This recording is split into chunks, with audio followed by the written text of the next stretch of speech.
आजच्या या विकली डिस्कशन आणि ओरिएंटेशन सेशनला आपण सुरुवात करतोय.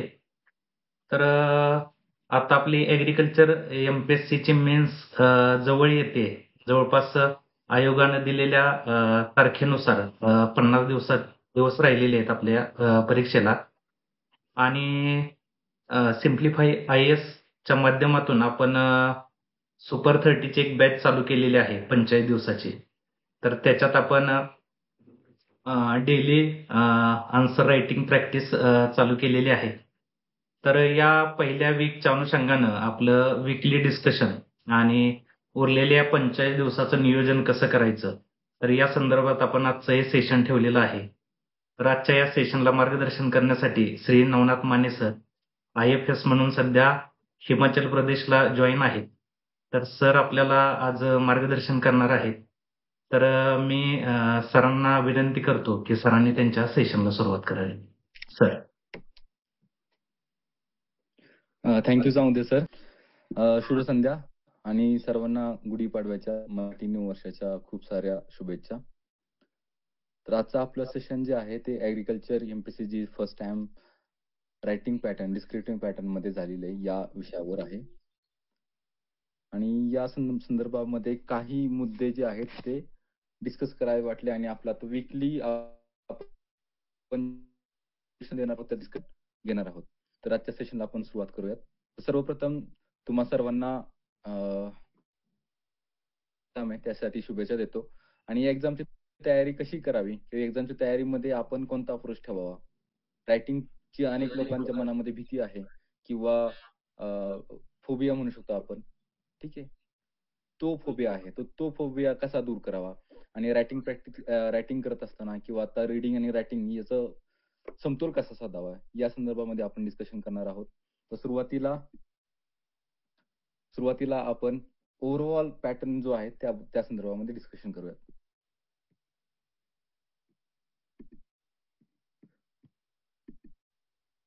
ठीक आहे. तर साधारणतः डेट ऑफ एक्झाम जे 18 मे आहे. आपल्याला 50 दिवस या जवळपास 50 दिवस जर या दिवशी एक्झाम झाली तर आपल्याला मिळत आहेत. अनेक लोकांनी मागच्या 6 महिन्यापासून मेन्सची तयारी केलेली.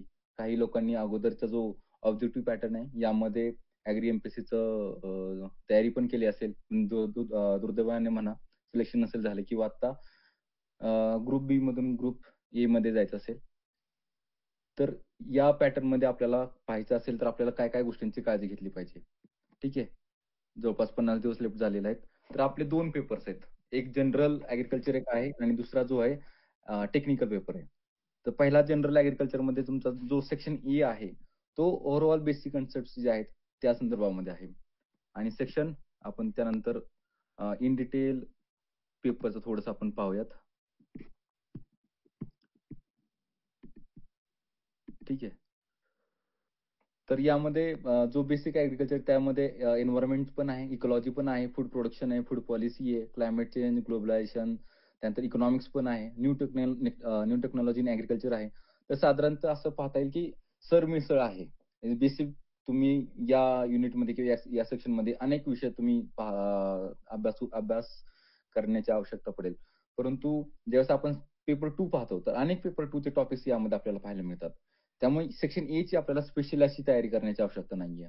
पेपर फर्स्टचा जो सेक्शन आहे बेसिक ॲग्रिकल्चर जो आहे तो. त्यानंतर लॉज आहेत, लँड रिलेटेड लॉज सेक्शन बी आहे. त्यामध्ये 3 प्रकारचे लॉज आहेत. एक लँड रेव्हेन्यू कोड आहे, Maharashtra land revenue code. Second जो आहे Maharashtra tenancy and agriculture land act आणि तिसरा जो आहे लँड ॲक्विजिशन ऍक्ट. तर हा जो आहे तो ज्यांनी मागच्या वेळेस तयारी केली असेल किंवा बाकीच्या पेपरची तयारी केली असेल जे सरळ सेवा आहे तर त्यामध्ये लॉज असतात. जसं आता फूड सेफ्टी ऑफिसरचं एक्झाम झाली तर त्यामध्ये काही फूड रिलेटेड लॉज होतं. तसे आता हे ॲग्रिकल्चर रिलेटेड लॉज आहेत.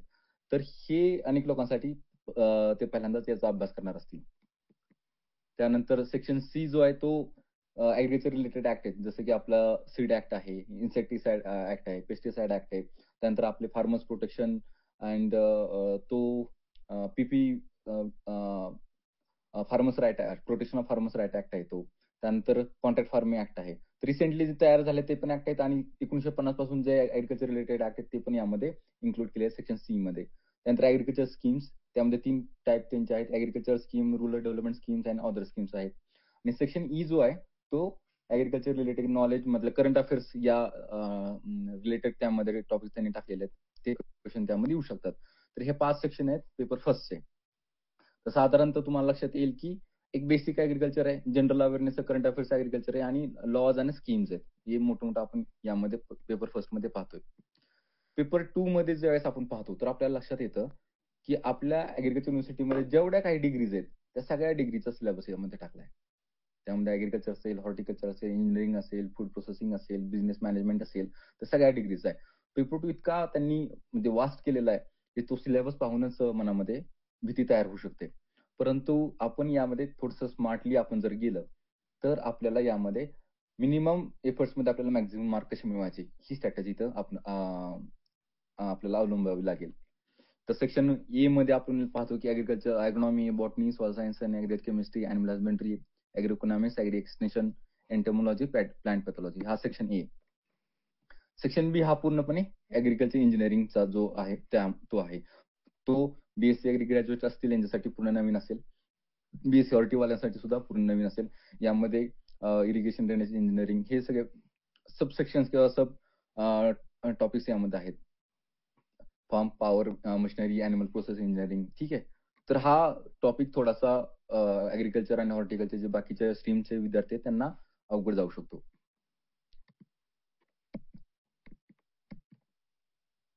ठीक आहे. त्यानंतर सेक्शन सी जो आहे पेपर 2 चा तो हॉर्टिकल्चर आहे, डी ऍग्रिकल्चर बायोटेक्नॉलॉजी आहे, E agriculture food technology, F जो आहे बिझनेस मॅनेजमेंट, नंतर फिशरी सायन्स आणि होम सायन्स. तर पेपर 2 मधले जे म्हणजे जवळपास आपल्या सर्व डिग्रीचा त्यांनी सिलेबस यामध्ये टाकलेला आहे, फार वास्ट केलेला आहे. ठीक आहे. तर पॅटर्न काय असणार आहे आपण ह्याचा पाहूयात. आता तुम्ही अनेक लोकांनी सिलेबस पाहिला असेल, पॅटर्न पण पाहिला असेल, पण पॅटर्न पाहणं किंवा त्याचं डिस्कशन त्या ओरिएंटेशन सेशन मध्ये करणं फार आवश्यक ठरतंय. ठीक आहे. ते त्यांनी आता पहिल्या पेपरमध्ये काय विचारलं की पहिले 1 ते 5 जो क्वेश्चन आहेत तर त्यामधले 4 क्वेश्चन सोडवायचे आहेत. 6 आणि 7, 6 किंवा 7 या दोघांपैकी एक क्वेश्चन कंपल्सरी आहे आणि 8, 9, 10 हे 3 क्वेश्चन्स कंपल्सरी आहेत. ठीक आहे. तर यामध्ये काय की यामधल्या त्यांनी जे इन्स्ट्रक्शन दिल्या त्या इन्स्ट्रक्शन फॉलो करायच्या आहेत यामध्ये. तर या इन्स्ट्रक्शन ऑन परीक्षेच्या दिवशी पण यामध्ये काही इन्स्ट्रक्शन मध्ये वाढ होऊ शकते किंवा काही इन्स्ट्रक्शन चेंज होऊ शकतात. त्यामुळे पेपर सुरुवात करायच्या अगोदर ह्या इन्स्ट्रक्शन वाचणं फार महत्वाचं आहे. पेपर आल्यानंतर नाव टाकल्यानंतर लगेच लिहायला सुरुवात नाही करायची. यामध्ये काय बदल झालाय का? यामध्ये कोणती नवीन इन्स्ट्रक्शन आली का? हे नक्की तुम्ही वाचा. ठीक आहे. तर आपण पाहिलं की 1 ते 5 मध्ये आपल्याला किती क्वेश्चन सोडवायचे आहेत? 1 ते 5 मध्ये आपल्याला 4 क्वेश्चन सोडवायचे आहेत. ठीक आहे. ते आहेत 25 मार्काचे. त्यामध्ये जो पहिला क्वेश्चन जो आहे तो 2 शॉर्ट क्वेश्चन आणि 1 लॉंग क्वेश्चन. आता एमपीएससीने आपल्याला सांगितलं नाही की शॉर्ट क्वेश्चन किती मार्काला असणार आहे आणि लॉंग क्वेश्चन किती मार्काला असणार आहे. आता यामध्ये त्यांचं डिस्ट्रिब्युशन मे बी 5 आणि 15 असं पण होऊ शकतं किंवा 8 आणि 8 16 आणि त्यानंतर 9 असं पण होऊ शकतं त्यांचं. तर हे काही आपल्याला त्यांनी क्लिअर नाही केलेलं आहे. त्यामुळे शॉर्ट क्वेश्चन जो आहे तो लक्षात धरून चला की 150 मार्काचा आपण युपीएससीचा जर आपण पॅटर्न विचार केला तर 150 वर्डचं लिमिट असतं. मॅक्झिमम लिमिट असतं. मिनिमम लिमिट नसतं. मॅक्झिमम लिमिट असतं 150 वर्ड्स आणि लॉंग क्वेश्चन असतो तो 250 वर्डचं लिमिट असतं. ठीक आहे. तर आता आपल्याला क्वेश्चनला किती मार्क असणार आहेत यावर डिपेंड असणार आहे की आपण किती लिहायचं. जसं की आता हे 25 मार्काला 3 क्वेश्चन आहेत त्यातले 2 शॉर्ट आहेत, 1 लॉंग आहे. 5 मार्काला तर आपण किती लिहिणार? मग शॉर्ट नोट येणार. 5 मार्काला जास्त काही एक्सप्लेन करायला नाही विचारणार. शॉर्ट नोट फक्त विचारते. तर आपल्या शॉर्ट नोटमध्ये फक्त 100 वर्ड्स पर्यंतच आपण ते एक्सप्लेन करायचं. लॉंग क्वेश्चन असेल, जर सपोज धरून चला 15 मार्काचा क्वेश्चन असेल, तर 200 वर्ड्स पर्यंत आपण तो एक्सप्लेन करू शकतो. त्यानंतर आपले हे 20 मार्काचे पण क्वेश्चन आहेत पेपर फर्स्टमध्ये. जसं क्वेश्चन 6 जो आहे, 6 आणि 7 तो 40 मार्काचा क्वेश्चन आहे. त्यामध्ये 2 लॉंग क्वेश्चन आहेत. म्हणजे 20-20 मार्काचे 2 लॉंग क्वेश्चन याच्यामध्ये आहेत. किंवा ते पॅटर्न मे बी ते ऑन स्पॉट सुद्धा चेंज करू शकतात. असं नाही की हाच पॅटर्न, परंतु पहिल्या अटेम्प्टच्या वेळेस कदाचित मोस्ट प्रोबॅबिलिटी की हा पॅटर्न फॉलो केला जाईल. तर 20 मार्काचा ज्यावेळेस क्वेश्चन असेल, त्यावेळेस तुम्ही किती वर्डचं लिमिट लिहिणार आहे? तर माझं असं म्हणणं आहे की जर सपोज धरून चला की लॉंग क्वेश्चनला आपण जसं युपीएससीला 250 मार्काचं वर्ड लिमिट ठेवतो. तर आपला जे उत्तर आहे ते 225, 230 या वर्ड लिमिटमध्ये संपवायचं. जे लिहायचं आपल्याला टू द पॉइंट लिहायचं. त्यामध्ये फाफट पसारा लिहायचा नाही. इंट्रोडक्शन मध्येच 10 लाईन्स लिहायच्या असं करायचं नाही. इंट्रोडक्शन ही इंट्रोडक्शनच झाली पाहिजे. मॅक्झिमम 2 लाईन्स किंवा 2 सेंटेन्सेस मॅक्झिमम 2 सेंटेन्स. इंट्रोडक्शन ही मॅक्झिमम 2 सेंटेन्सेस असली पाहिजे. त्यामध्ये 6 ते 7 सेंटेन्स टाकण्याची आवश्यकता नाही. त्याला इंट्रोडक्शन म्हणणार नाही. तो बॉडीचाच पार्ट झाला. राइट. त्यानंतर शॉर्ट क्वेशनमध्ये जसं की शॉर्ट नोट असेल, डिफरन्स विचारला असेल, त्यामध्ये टू द पॉइंटच लिहायचे. शॉर्ट क्वेशनमध्ये तुम्ही जास्त लिहिलं, तर लाँग क्वेशनला तुम्हाला वेळ कमी पडणार आहे. आता आता विषय असा आहे, की त्यांनी तुम्हाला इथं सांगितले 1 ते 5 मध्ये तुम्हाला 4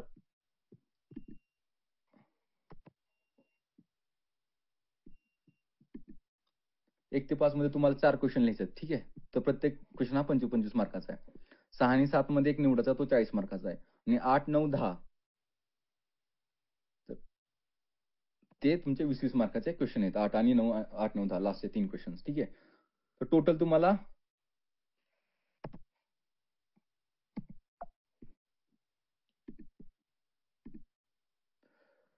तुम्हाला जवळपास 4, 8 क्वेशन पहिल्या पेपरला अटेम्प्ट करायचे आहेत. लक्षात ठेवा. 8 आणि त्याचे सब क्वेशन्स जर जर धरले, तर ह्या क्वेशनची संख्या वाढते. सब क्वेशन्स जर धरले, तर या क्वेशनची संख्या जवळपास होणार बघा 3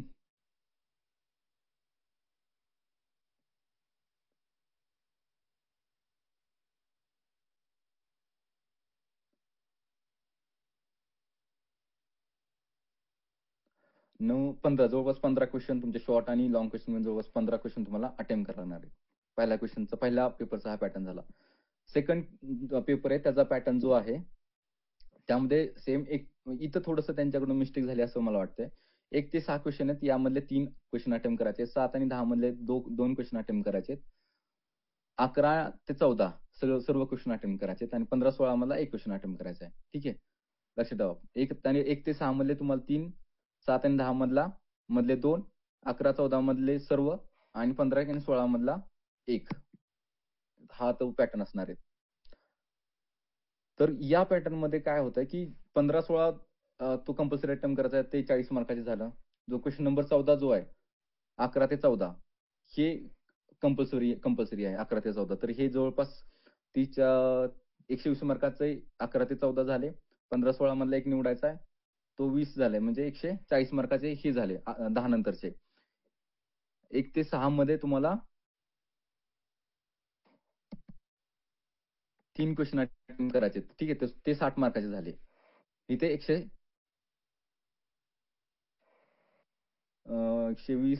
20, 140 आणि हे 60. हे 200 मार्काचे झाले. आणि 5 आणि 6 मध्ये एक क्वेशन तुम्हाला 7 आणि 8 मधला एक क्वेशन 7 आणि 10 मध्ये 2 क्वेशन अटेम्प्ट करायचे. ते वरचे 40 झाले. 240 क्वेशन या पॅटर्ननुसार तुम्हाला 240 मार्काचं क्वेशन अटेम्प्ट करायचं. तर यामध्ये त्यांच्याकडून मिस्टेक झालेली आहे. ही मिस्टेक ऑन द एक्झामच्या ज्या दिवशी आहे, त्या दिवशी ती मिस्टेक ते करेक्ट करू शकतात किंवा त्यामध्ये सुधारित ते नोटिफिकेशनही काढू शकतात. तर हे जो पॅटर्न आहे, हा पॅटर्न पाहणं आणि या पॅटर्ननुसार आपल्याला क्वेशन चूज करणं फार आवश्यक आहे. राइट. तर आता आपण काय पाहिलं, की सिलेबस पाहिला, आपण क्वेश्चनचा पॅटर्न पाहिला. अनेक लोकांना माहीत असेल, की आता पॅटर्न कसा आहे किंवा सिलेबस काय आहे. तर आता आपण या 50 दिवसामध्ये काय तयारी करायची? अनेक लोकांनी तुम्ही बऱ्यापैकी सगळं सिलेबस कव्हर केला असेल. काही लोकांचा सिलेबस राहिला असेल. काही लोकांना आता रिव्हिजन स्टार्ट करायचं असेल. ठीक आहे. तर आपण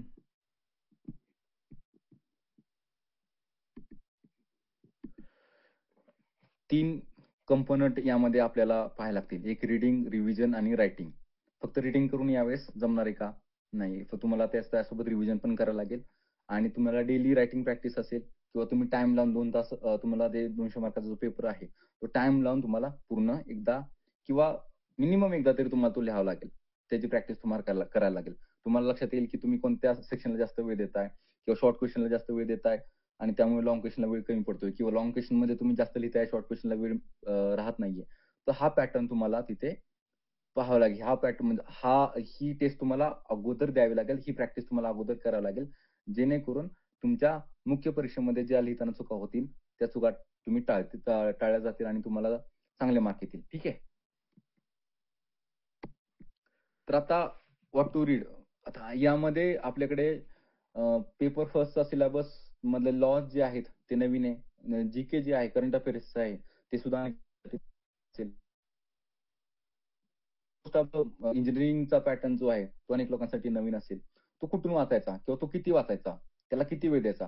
ठीक आहे, सिलेबस फार प्रचंड आहे, यामध्ये काही दुमत नाहीये, परंतु तुमच्याकडे असलेला वेळ कमी आहे आणि तुम्हाला इथून स्मार्ट स्ट्रॅटेजी फॉलो करायला लागणार आहे. ठीक आहे, तर काय स्मार्ट स्ट्रॅटेजी असेल, तर आपण 4 कंपोनेंटमध्ये सिलेबस डिव्हाईड करू शकतो. ठीक आहे, कोणते ते 4 कंपोनेंट असतील. एक, की जो एरिया आहे तो ईझी आहे आणि त्याच्यावर क्वेश्चन सुद्धा जास्त येतात. म्हणजे जो ऑब्जेक्टिव्ह पॅटर्नमध्ये त्यावर क्वेश्चन जास्त. उदाहरणार्थ जर बॉटनीचा विचार केला, तर बॉटनीवर कंटिन्युअसली क्वेश्चन येतात. ॲग्रोनॉमी जे आहे, ड्राय लँड ॲग्रिकल्चर असेल, तर त्यावर कंटिन्युअसली क्वेश्चन येतात. ठीक आहे. तर हे जो आहे तो आपण डिग्रीमध्ये पण अभ्यासलेला आहे आणि ऑब्जेक्टिव्हमध्ये पण अनेक लोकांनी तो अभ्यासला असेल. त्याच्यावर प्रोबॅबिलिटी पण जास्त आहे. असे टॉपिक्स आपण साइडला सेपरेट करून घेऊयात. पहिले टार्गेट राहील, की हे जे टॉपिक्स आपण जे ईझी आहेत आणि ज्यावर प्रोबॅबिलिटी जास्त आहेत, हे पहिल्यांदा फिनिश करून टाकायचे. म्हणजे हे पहिल्यांदा संपवून टाकायचे. त्यामुळे काय होईल, की तुमचा कॉन्फिडन्स यानं बूस्ट करायला मदत होईल. सेकंड कोणते टॉपिक घ्यायचे? सेकंड घ्यायचे, की जे मॉडरेट डिफिकल्ट आहेत आणि त्याची प्रोबॅबिलिटी जास्त आहे. ठीक आहे. सेकंड घ्यायचे मॉडरेट डिफिकल्ट आहे, त्याची प्रोबॅबिलिटी जास्त आहे. त्यामध्ये तुम्ही जो इंजिनिअरिंगचा जो पार्ट आहे, त्यामध्ये जे ईझी टॉपिक्स आहेत, ज्यामध्ये कॉम्प्लिकेशन्स नाहीयेत किंवा ज्यामध्ये मॅथेमॅटिक्स नाहीये, इन्व्हॉल्व नाहीये, जे इझिली अंडरस्टँड होऊ शकते आणि जे जास्त प्रोबॅबिलिटी तुम्ही असे टॉपिक्स यामध्ये घेऊ शकता. अजून तुमचे बाकीचे जसे की बिझनेस मॅनेजमेंटचे आहेत किंवा लॉज मधले 3-4 प्रकारचे लॉज म्हणजे जास्त प्रोबॅबिलिटी. उदाहरणार्थ सीड ॲक्ट जास्त प्रोबॅबिलिटीचा आहे. फार्मर्स व्हरायटी प्रोटेक्शन जो PPVFR जो ॲक्ट आहे तो आपला, तो जास्त प्रोबॅबिलिटीचा आहे. बायोडायव्हर्सिटी ॲक्ट जास्त प्रोबॅबिलिटीचा आहे. हे ॲक्ट सिंपल आहेत आणि ते तुम्ही वाचलेले आहेत. ऑलरेडी त्याचं तुम्हाला इंट्रोडक्शन झालेलं आहे. ते तुम्ही या सेकंड कॅटेगरीमध्ये टाकू शकता. त्यानंतरचे जे आहेत ते ईझी आहेत, परंतु त्याची प्रोबॅबिलिटी कमी आहे. ते म्हणजे कोणते? आपले plant pathology, entomology, food science, home science हे ईझी आहे. परंतु याची प्रोबॅबिलिटी काय? याच्यावर क्वेश्चन विचारण्याची संख्या कशी असते? कमी असते. तुम्ही हे तिसऱ्या सेक्शन जो आहे आपला किंवा तिसरा कंपोनेंट आहे तो यामध्ये तुम्ही टाकू शकता. तुम्ही स्वतःला सुद्धा विचारू शकता, की जसं की इकॉलॉजीचा जर आपण विचार केला, तर इकॉलॉजी आपला पहिला पॅटर्नमध्ये येऊ शकतो, की जो ईझीपणे अंडरस्टँड करायला आपण थोडंसं त्याबद्दल वाचलं तर आपण लिहू पण शकतो. तर ते तुम्ही करू शकता. नेक्स्ट जो आहे तो डिफिकल्ट आहे आणि त्याची प्रोबॅबिलिटी कमी आहे. तर तुम्ही असे टॉपिक्स साइडला ठेवू शकता, की जे डिफिकल्ट आहेत. म्हणजे ते किती वाजता ते अंडरस्टँड होणार नाही आणि त्यावर क्वेशन सुद्धा कमी येणार आहेत. ते तुम्ही जसं लँड रेव्हेन्यू कोड आहे. लँड रेव्हेन्यू कोड टेक्निकल आहे, कॉम्प्लेक्स आहे. तर तुम्ही विचार करू शकता, की त्याला किती टाईम द्यायचा आहे. कारण आता तुमच्याकडे टाईम कमी आहे. ठीक आहे. तर कॉस्ट बेनिफिट रेशो प्रत्येक टॉपिक करत असताना त्याचं कॉस्ट बेनिफिट रेशो पाहणं महत्वाचं आहे. तुम्ही आता first line to last line नाही वाचू शकत. तुम्हाला त्यामधनं राजहंस सारखं सिलेक्टिव्ह राहिलं पाहिजे. जेवढं इम्पोर्टंट आहे तेवढं वाचायचं आणि पुढे जायचं. ठीक आहे. सगळ्या गोष्टी वाचत बसण्यामध्ये काही पण नाही. कोणत्याही जसं की आता फूड सायन्स आहे. सगळं वाचण्याची आवश्यकता नाहीये. महत्त्वाचे टॉपिक पाहायचे आणि त्यामधल्या कीवर्ड्स काय आहेत, त्यामधले इश्यूज काय आहेत ते पाहायचे आणि तो विषय संपवायचा. परंतु जर सॉइल सायन्स सारखा विषय असेल, सॉइलच्या प्रॉपर्टीज असतील, ठीक आहे, फर्टिलिटी आहे, प्रोडक्टिव्हिटी हे कन्सेप्ट महत्त्वाचे आहेत. ह्याच्यावर क्वेश्चन येतात.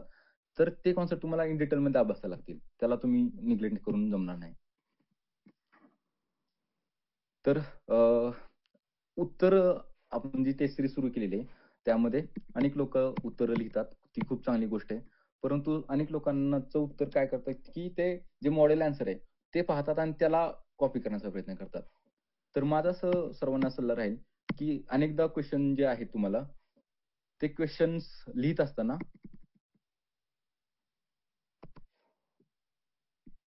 अनेकदा अशा टॉपिकवर क्वेशन येणार आहेत, की जे तुम्हाला माहीत नसणार आहेत.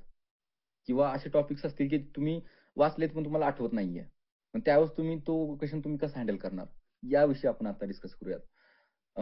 जे तुम्हाला येतंय त्याविषयी तुम्ही लिहिणारच. उदाहरणार्थ तुम्हाला जर विचारलं, की what are the Mendel's law? Explain the Mendel's law. जर विचारलं तर सगळ्यांना माहिती आहे, की काय लॉस आहे. लॉज ऑफ हेरिडिटी आहे किंवा म्हणजे दुसरं लॉ आहे. तर तुम्ही लिहिणारच आहे. त्यामध्ये काय इश्यू नाही. परंतु असा क्वेशन विचारला, उदाहरणार्थ आता एक क्वेशन विचारला, सीड व्हिलेज काय? आणि सीड व्हिलेजचा बेनिफिट्स काय आहेत? ठीक आहे. तर अनेक लोकांना सीड व्हिलेज काही-काही लोकांना वाचलं नसेल, पण आपण तो कसा डिकोड करू शकतो? हा क्वेशन कसा आपण लिहू शकतो? तर सीड व्हिलेजचा सिंपल अर्थ आहे, की तिथं सीडचं प्रोडक्शन होत असेल, राइट? तर सीडचं प्रोडक्शन करण्याची काय आवश्यकता आहे? तर मी पहिल्यांदा सीड व्हिलेज काय संकल्पना ते एक्सप्लेन करून सांगेन. ठीक आहे. सीड व्हिलेज आणि ती सीड व्हिलेजची संकल्पना एक्सप्लेन केल्यानंतर त्यानंतर मी लिहिलं, की what is the need of the seed village? कारण आता काय झालं, की आता जी सीड प्रोडक्शन इंडस्ट्री आहे प्रॅक्टिसेस फॉलो केल्या जातात. सीडची क्वालिटी जी शेतकऱ्यांना दिली जाते ती खराब क्वालिटी आहे. त्यामुळे काय होतं की जर्मिनेशन पुअर होते. Quality of the produce hamper होते. ठीक आहे. त्यानंतर अनेकदा काय होतं रिसोइंग करावं लागते. त्यामुळे कॉस्ट ऑफ कल्टिव्हेशन वाढते. हे आपल्याला माहिती आहे. ॲज अ आपण ग्रॅज्युएट ऑफ ॲग्रीकल्चर किंवा हॉर्टिकल्चर किंवा बाकी जे स्ट्रीम आहेत ते आपल्याला माहिती आहेत की हे यामध्ये इश्यू आहेत. त्यानंतर आपण लिहू शकतो की काय बेनिफिट्स असतील. साधारणतः सीड असेल किंवा मला इंडिपेंडन्स भेटला.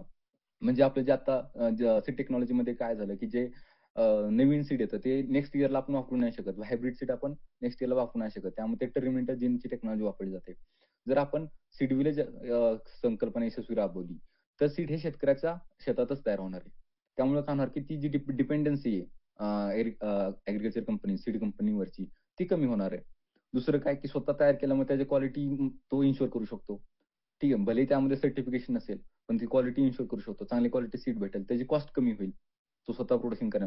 म्हणजे आपण त्याला त्या कन्सेप्टला डिक्रीड करू शकतो. म्हणजे जो जो प्रश्न मी सोडणार आहे किंवा जो प्रश्न मी लिहिणार नाही, स्किप करणार आहे, मी त्यावर तो कन्सेप्ट काय आहे, त्याचे पेरिफेरल माझं नॉलेज काय आहे, तो अप्लाय करून मी तो कन्सेप्ट लिहू शकतो. ठीक आहे. आता आपण वर्ड लिमिटचं आपण आता डिस्कशन केलं, की 10 मार्काचा क्वेश्चन असेल तर 150 मार्काचं वर्ड लिमिट असतं. 20 मार्काचं असेल तर 250 मार्काचं वर्ड लिमिट असतं. हे यूपीएससीचा ठोकताळा आहे. एमपीएससीचा आपल्या 5 मार्कापासून ते आपल्याला 20 मार्कापर्यंतचे क्वेश्चन लिहायचे. यामध्ये कधी 15 मार्काचे पण आहेत, कधी 10 मार्काचे पण आहेत. तर मार्क्सवर अवलंबून आहे, की आपण त्यामध्ये किती लिहिणार आहे. ठीक आहे. आता काय होणार आहे अनेकदा काय होणार, की तुम्ही क्वेशनचा सेट सिलेक्ट करायचा आहे, की 5 नंबरचा क्वेशन आहे तर त्यामध्ये तुम्हाला 2 क्वेशन्स 2 एक शॉर्ट आणि एक लाँग असं सिलेक्ट करायचं आहे. अनेकदा असं होतं, की शॉर्ट क्वेशन येत असतो, लाँग क्वेशन येत नसतो किंवा लाँग क्वेशन येत असतो, शॉर्ट क्वेशन येत नसतो. तर ते चूज कसं करायचं? तर लक्षात ठेवा, लाँग क्वेशनमध्ये साधारणतः एक टेंडन्सी असते, की शॉर्ट क्वेशनमध्ये किंवा शॉर्ट क्वेशन जर 10 मार्काला असेल, तर अनेकदा चेकर चांगलं उत्तर लिहिलं असेल तर 4.5 5 पर्यंत मार्क देतात 10 पैकी. लाँग क्वेशन चांगला जर असेल, म्हणजे 20 पैकी जर चांगलं उत्तर लिहिलं असेल, साधारणतः 11-12 पर्यंत मार्क येतात. जर खराब लिहिलं असेल किंवा एव्हरेज लिहिलं असेल, तर 8 पर्यंत किंवा 8.5 पर्यंत 7.5 पर्यंत मार्क येऊ शकतात लाँग क्वेशनला. तर ज्यावेळेस तुम्हाला शॉर्ट आणि लाँग यांचं कॉम्बिनेशन असेल आणि शॉर्ट जर येत नसेल, लाँग चांगला येत असेल, तर ते तुम्ही कॉम्बिनेशन सिलेक्ट करू शकता. जर तुमचं त्याच्या उलटं कॉम्बिनेशन तिथं असेल तर. म्हणजे त्यासोबत जर एखादा शॉर्ट क्वेशन येतो आणि लाँग क्वेशन येत नाहीये आणि बरोबर ते अपोझिट असेल, तर तुम्ही जिथं तुम्हाला लाँग क्वेशन येतो आणि शॉर्ट क्वेशनचं थोडंफार माहिती आहे. तुम्हाला असं बेसिक इंट्रोडक्शन आहे. ठीक आहे. किंवा सीड सर्टिफिकेशन कॉन्सेप्ट तुमचा सीड सर्टिफिकेशनवर क्वेशन विचारला. थोडंफार माहिती आहे, तुम्हाला जास्त माहिती नाहीये. म्युटेशनवर क्वेशन विचारला. तर आणि लाँग क्वेशन तुम्हाला पूर्णपणे येतो. तर अशा वेळेस लाँग क्वेशन प्लस जो शॉर्ट क्वेशन येत नाहीये, ते कॉम्बिनेशन चूज करायचं. कारण लाँग क्वेशनला जास्त प्रोबॅबिलिटी असते, की आपल्याला मार्क जास्त चांगले येतील किंवा मार्क चांगले मिळतील. ठीक आहे. तर त्यानंतर आपलं वर्ड लिमिट आहे, ते एक्सीड नाही करायचं. कधीच एक्सीड नाही करायचं. भलेही तुम्हाला एका क्वेशनवर 10-10 पॉइंट येऊ देत, 20-20 पॉइंट येऊ देत, अजिबात एक्सीड नाही करायचं.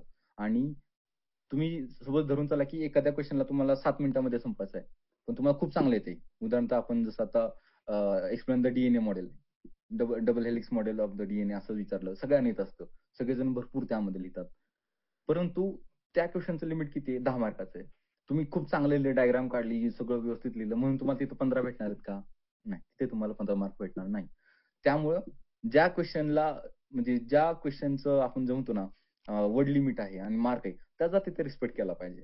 तो 10 मार्काचा आहे म्हणून मी तिथं मला येतं म्हणून मी तिथं एकदम खूपच पान संपेपर्यंत मी दुसऱ्या क्वेशनच्या टॉपला पण मी सुरुवात करतोय. असं एंड करतोय, असं नाही केलं पाहिजे.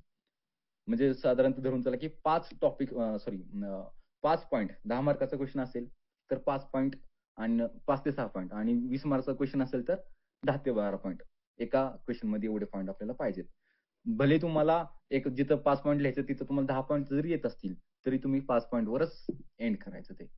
कारण तुमचं बाकीचं क्वेशन ज्यावेळेस तुम्ही लिहिणार, उत्तर लिहिणार, त्याच्यावर त्याचा निगेटिव्ह इम्पॅक्ट होणार. ठीक आहे. त्यानंतर अनेकदा उत्तराची सुरुवात काय करावी हा प्रश्न राहतो. अनेक प्रश्न आपल्याला असे येतात, की आणि आपल्या टेक्निकल एक्झाममध्ये किंवा टेक्निकल पेपरचा एक बेनिफिट राहतो, की क्वेशन हे सरळ सिंपल असतात. एक्सप्लेन डॅश डॅश डॅश किंवा इलॅबोरेट सिटी व्हिलेज कन्सेप्ट किंवा what do you mean by transmission, transgression, ठीक आहे. तर सुरुवातीला आपल्याला ती कन्सेप्ट सांगितलेली असते. तर अनेकदा काय होतं, की आपण तो कन्सेप्ट फक्त डेफिनेशन विचारल्यास त्यानं पूर्ण एक्सप्लेन करावा लागतो. तर विचारलंय काय? हे नक्की बघा. हे हे नक्की पहा. तुम्हाला डेफिनेशन विचारली, तर तुम्ही फक्त डेफिनेशनच लिहा. त्या संदर्भात बाकीचं लिहिण्याची आवश्यकता नाहीये. तुम्हाला जर पूर्ण कॉन्सेप्ट एक्सप्लेन करायला विचारले, तर मग तुम्ही पूर्ण कॉन्सेप्ट एक्सप्लेन करा. त्यामध्ये त्याचे एडवांटेज काय आहेत, डिसएडवांटेजेस काय आहेत किंवा त्याचे बाकीचे कंपोनंट्स काय आहेत. उदाहरणार्थ एक्सटेन्शन मेथड्स विचारल्या, की ट्रॅडिशनल आणि मॉडर्न एक्सटेन्शन मेथड्स तुम्ही एक्सप्लेन करा. तर तुम्ही त्यानंतर मध्ये इन डिटेलमध्ये लिहू शकता, की ट्रॅडिशनलमध्ये ह्या 4 टाकायच्या, मॉडर्नमध्ये 4 टाकायच्या. बस दॅट्स इट. 10 मार्काला क्वेश्चन आलाय. तुम्ही जास्त त्यामध्ये लिहू शकत नाही. मग तुम्ही ते पॅम्फलेट आणि त्या जुन्या काळातल्या गोष्टींपर्यंत पासून पोस्टर आणि ते लिहिण्याची काही आवश्यकता नाही. त्याचा फक्त रेफरन्स दिला तरी सफिशियंट आहे. ठीक आहे. आता आपण पाहणार आहोत, की जो क्वेश्चन तुम्हाला येत नाहीये, त्या रिलेटेड तुम्ही म्हणजे तुम्हाला आता एक कंपल्सरी क्वेश्चन आहे. धरून चला, की जसं आता आपण पाहिलं, की 15 आणि 16 यामधला एक क्वेश्चन निवडायचा आहे. 16 मधला जो आहे तुम्हाला दोन्ही येत नाहीत. शॉर्ट पण येत नाही, लाँग पण येत नाही. आणि 15 मधला जो आहे तुम्हाला एक लाँग क्वेश्चन येतोय, परंतु शॉर्ट क्वेश्चन येत नाहीये. काहीच येत नाही. तुम्हाला गंध नाहीये. पण तुम्हाला अटेम्प्ट करायचा आहे. ठीक आहे. सगळ्यात पहिली गोष्ट ज्यावेळेस तुम्हाला तो क्वेश्चन कुठल्या पॉइंटवरून आलाय, कुठल्या सिलेबसच्या घटकातून आलाय, हे माहीत असलं पाहिजे. उदाहरणार्थ एखादी थिअरी विचारली असेल किंवा एखादा कॉन्सेप्ट विचारला असेल. तो सीड सायन्स आहे, तो फिशरीजचा आहे, तो होम सायन्सचा आहे किंवा तो बिझनेस मॅनेजमेंटचा आहे. ठीक आहे. तो कुठून आलाय माहीत असलं पाहिजे. तो तुम्हाला ज्यावेळेस माहीत असेल त्यावेळेस तुम्ही त्यानंतर लिहू शकता. बेसिक तुम्ही तो कन्सेप्ट तुम्हाला जर काहीच माहीत नाहीये, तर तुम्ही ब्लँक सोडून देणार. तुम्हाला काही मार्क नाही मिळणार. ठीक आहे. पण आपल्याकडे 2 मिनिटं तरी आहेत, की आपण 2 मिनिटं त्याला देऊ शकतो. किंवा 2.5 मिनिटं त्याला देऊ शकतो लिहिण्यासाठी. उदाहरणार्थ आपण धरून चला, की जी-पी-एसचा कन्सेप्ट विचारला. ग्लोबल पोझिशनिंग सिस्टम त्याचा ॲग्रीकल्चरमधला यूज काय आहे तो माहिती आहे. तुम्हाला फक्त वरवरचं माहिती आहे, की हे रिसोर्स मोजण्यामध्ये वापरलं जातं, की रिसोर्सेसचं क्वांटिफिकेशन केलं जातं. मग ते वॉटर रिसोर्सेस असतील, फॉरेस्ट रिसोर्सेस असतील किंवा आपल्या सॉइलची क्वालिटी किंवा त्यांचं क्वांटिफिकेशन असण्यासाठी वापरलं जातं. आता ते कसं जी-पी-एस ॲग्रीकल्चरला फायद्याचं ठरेल, ठीक आहे? किंवा रिमोट सेन्सिंग कसं फायद्याचं ठरेल? आपल्याला माहित नाही रिमोट सेन्सिंग काय किंवा काय. आपल्याला एवढं माहिती आहे, की ह्यामध्ये सॅटेलाईट टेक्नॉलॉजी अवेलेबल आहे. राइट? तर आपण ॲग्रीकल्चरचे वेगवेगळे ब्रांचेस जे आहेत, ते आपण तिथे रेफरन्स देऊ शकतो. उदाहरणार्थ काय? ॲग्रीकल्चरचं धरून चला, की रिमोट सेन्सिंग जे आहे किंवा जी-पी-एस जे आहे, त्याचा आपण कसा लिहू शकतो?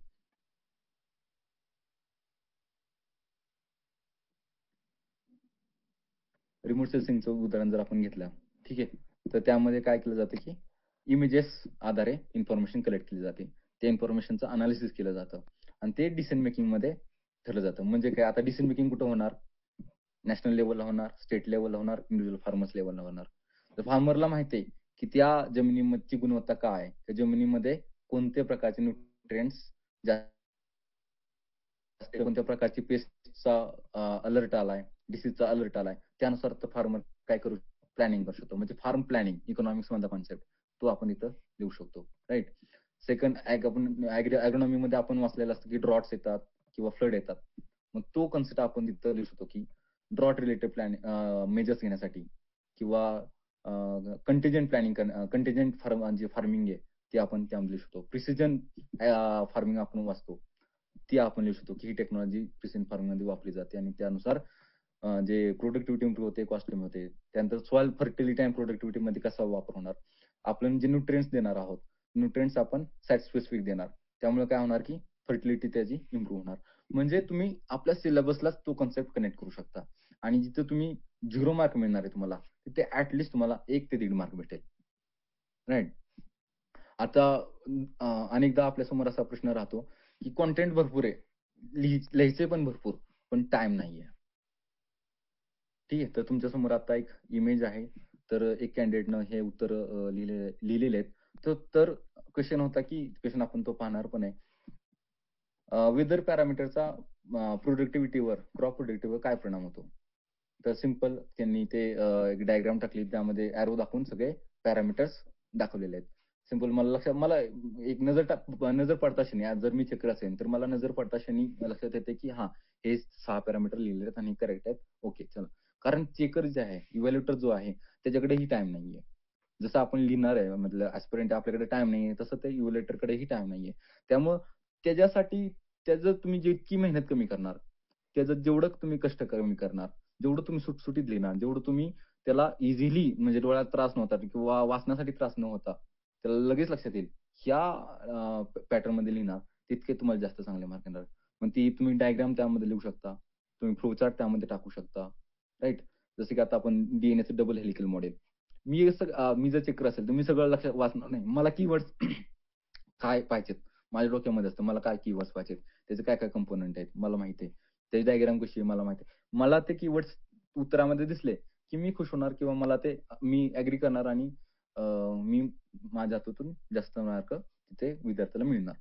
तर तुम्ही ती जी मेंटॅलिटी आहे, त्या मेंटॅलिटीचा विचार करून तुम्ही स्वतःच्या उत्तरामध्ये इम्प्रूव्हमेंट केली पाहिजे.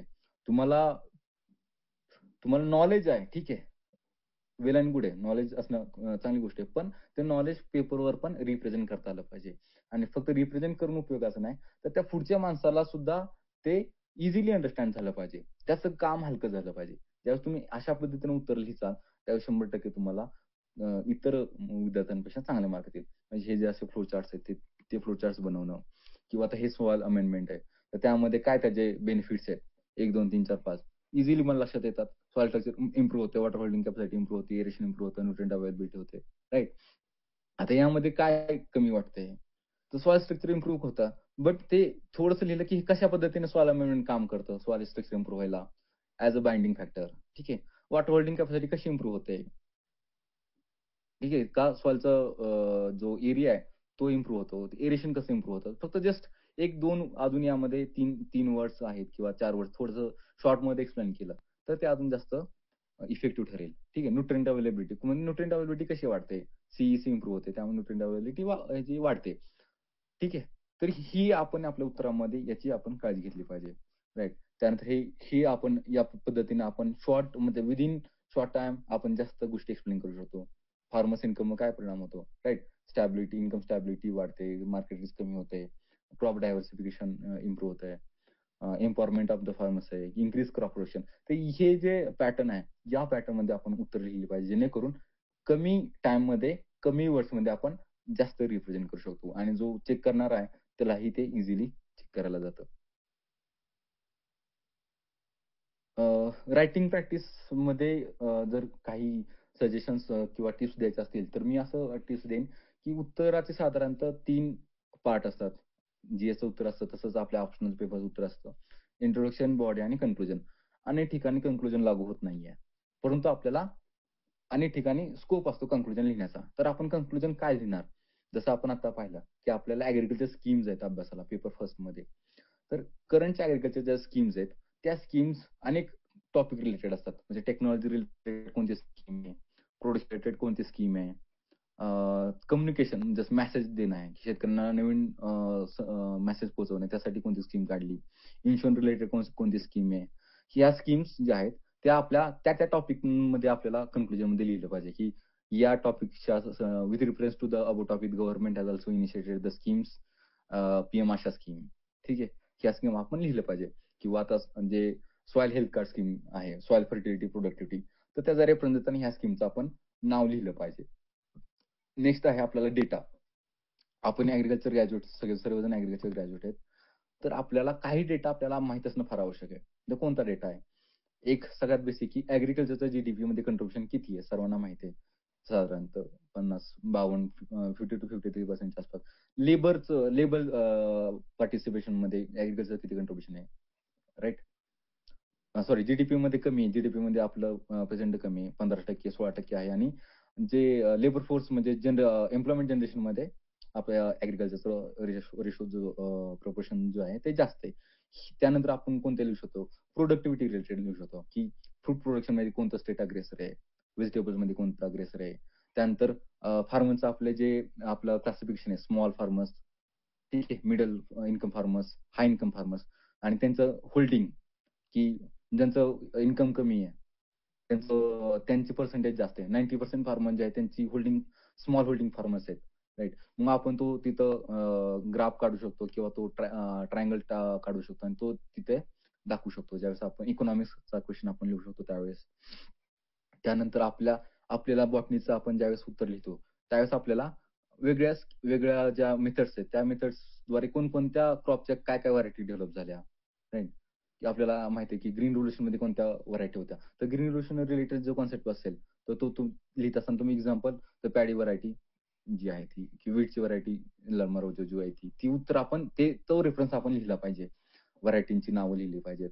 ड्रॉट रेझिस्टंट व्हरायटी जर तुम्ही ॲग्रोनॉमीचा क्वेश्चन लिहित असाल, तर सजेशन देता की ड्रॉट रेझिस्टंट व्हरायटी यूज केली पाहिजे. पण कोणती ड्रॉट रेझिस्टंट व्हरायटी? ठीक आहे, ज्वार बाजरीची कोणती व्हरायटी आहे?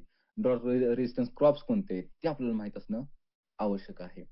त्यानंतर आपण अनेकदा फूड सिक्युरिटीचे क्वेश्चन आहेत, ज्यामध्ये माल न्यूट्रिशन रिलेटेड क्वेश्चन असतात.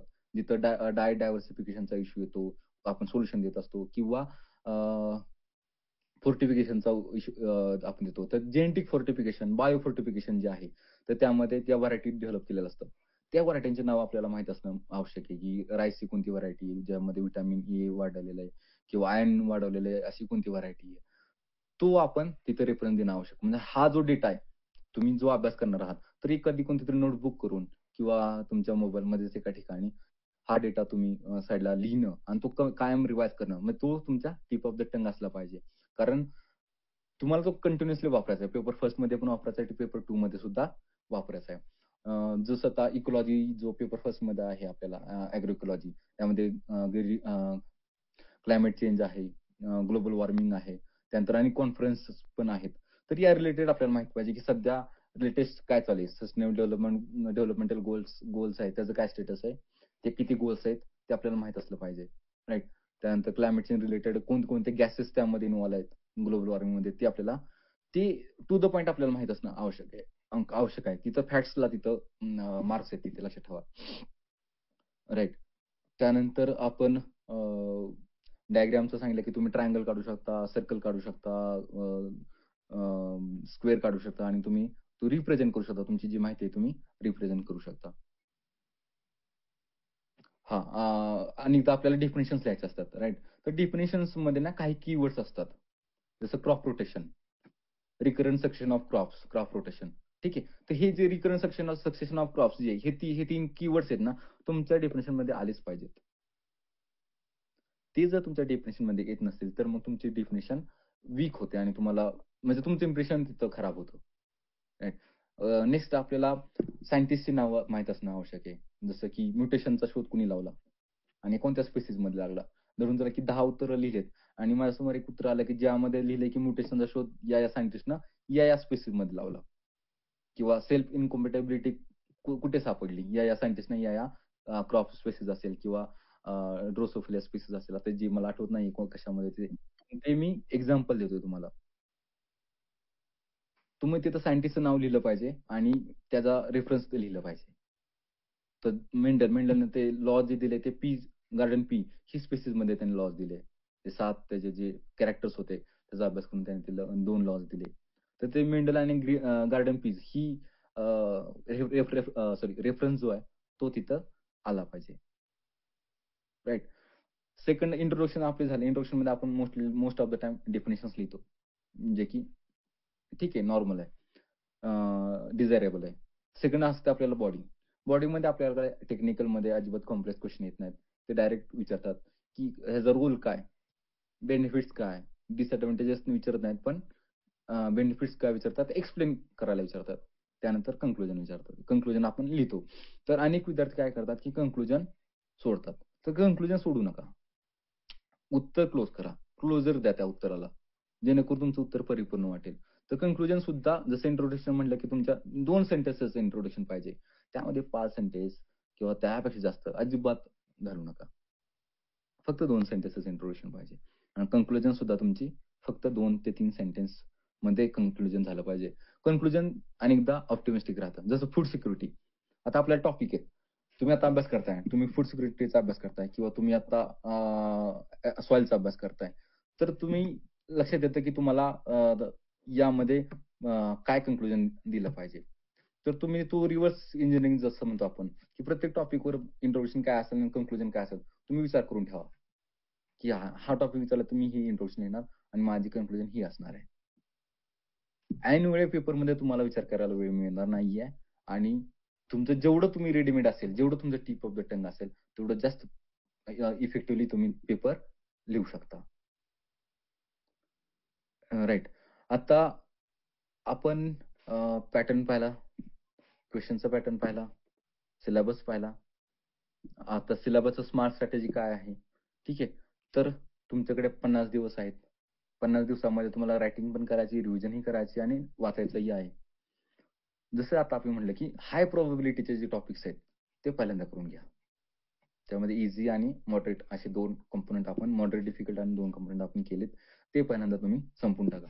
त्यामध्ये तुम्ही सिलेबस प्रिंट आउट करू शकता आणि वेगवेगळे कलर मार्क वापरून तुम्ही ते मार्क करू शकता, की हे माझे ईझी आणि हाय प्रोबॅबिलिटी टॉपिक आहे ते पहिल्यांदा संपवले. त्यानंतर जे मीडियम प्रोबॅबिलिटी किंवा लो प्रोबॅबिलिटी आहे, पण ते ईझी आहेत. ठीक आहे, ते मी समजू शकता. आता अभ्यास करायचा. तर तुम्ही एक एक तुम्हाला अजून एक सांगण्यासारखी अशी गोष्ट आहे, की सिलेबस प्रचंड आहे. राइट. तर तुमचं फक्त डोळ्याखालून सिलेबस झाला, रीडिंग झाली. हे सुद्धा फार मोठं 50 दिवसामध्ये चॅलेंज असणार आहे. तर एखादा टॉपिक आहे, तर तुम्हाला तो इन डिटेलमध्ये म्हणजे ज्याच्यावर प्रोबॅबिलिटी कमी आहे, तो टॉपिक कसा संपवायचा? उदाहरणार्थ धरून चला, की सीट ॲक्ट आहे. तर सीट ॲक्टमध्ये साधारणतः काय लिहिलंय? तुम्हाला माहित नाही, तुम्ही वाचायला सुरुवात केली, पहिल्या सेंटेन्सपासून लास्ट सेंटेन्सपर्यंत वाचलं. साधारणतः तुम्ही याच्यावर क्वेश्चन काय फ्रेम होऊ शकतात, याचा तुम्ही एक अंदाज लावू शकता. ठीक आहे. सीट ॲक्टचं रोल विचारू शकतात. सीड इंडस्ट्री डेव्हलपमेंटमध्ये किंवा क्वालिटी सीड प्रोडक्शनमध्ये. सीड ॲक्टमध्ये फीचर्स एक्सप्लेन करा असं विचारू शकतात. सीड ॲक्टचे काय फीचर्स आहेत? तर फीचर्समध्ये काय असतं? एक तर एक सिस्टम त्यांनी तयार केली असते, एक सेटअप तयार केला असतो. त्यामध्ये इन्स्पेक्टर असतील, ठीक आहे, सुपरवायझर असतील, सीड सर्टिफिकेशन ऑफिसर्स असतील, त्यानंतर एजन्सीज असतील. तर एजन्सीज कोणकोणत्या आहेत त्या? स्टेट सीड सर्टिफिकेशन एजन्सी आहे, सेंट्रल सीड सर्टिफिकेशन एजन्सी आहे, त्यानंतर सीड टेस्टिंग लॅबोरेटरीज आहेत त्या. ह्या एजन्सीज आहेत त्या. आता साधारणतः तुम्हाला ह्यांची नावं जर लक्षात राहिली ॲक्टमधली, तरी प्रश्न कसाही येऊ देत सीड ॲक्टवर, तुम्ही ते उत्तर लिहू शकता. उदाहरणार्थ सीड टेस्टिंग लॅबोरेटरीज काय रोल आहे? साधारणतः आपल्याला ते वाचायची पण आवश्यकता नाही. यामध्ये काय सीडचं क्वालिटी टेस्टिंग केलं जातं. सर्टिफिकेशनचं काय रोल आहे? सीड सर्टिफिकेशन केलं जातं. किती प्रकारचे सीड सर्टिफिकेशन असतं, जे आपल्याला माहिती आहे. ट्रुथफुल आहे, त्यानंतर आता मला आठवना गोल्डन सीड, ते व्हाईट. ठीक आहे. म्हणजे हे जे आहेत, ते सर्टिफिकेशन टॅब जे आहेत, ते आपल्याला माहीत असतात. 3-4 टाइपचे सर्टिफिकेशन असतं.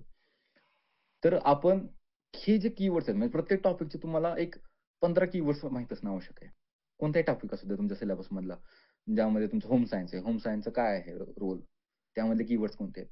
15 ते 20 कीवर्ड्स मला माहीत पाहिजेत. हे एक 8 ते 10 डेफिनिशन्स मला माहीत पाहिजेत. असं ज्यावेळेस तुमच्याकडे मटेरियल तयार असेल, त्यावेळेस तुमचं उत्तर लिहिण्याचा कॉन्फिडन्स वेगळाच असेल. तो प्रचंड चांगला कॉन्फिडन्स तुमच्याकडे अवेलेबल असेल. याच्यामुळे काय फायदा होईल, की तुमचं एकतर तुम्ही सिलेबस तुम्ही विदिन टाईम कंप्लीट करचाल, तुम्ही रिवाईज व्यवस्थित करचाल आणि तुम्हाला काय लिहायचंय हे तुम्हाला माहीत असेल. ठीक आहे.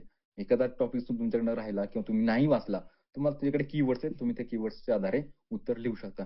आता तुम्ही डिग्रीसारखा विचार करण्याची आवश्यकता नाही, की मला पूर्ण नोट्स वाचायचे, माझ्याकडे हे 2 टॉपिक्स माझ्याकडून सुटलेत किंवा या टॉपिक मधलं आता मला काहीच आठवत नाहीये.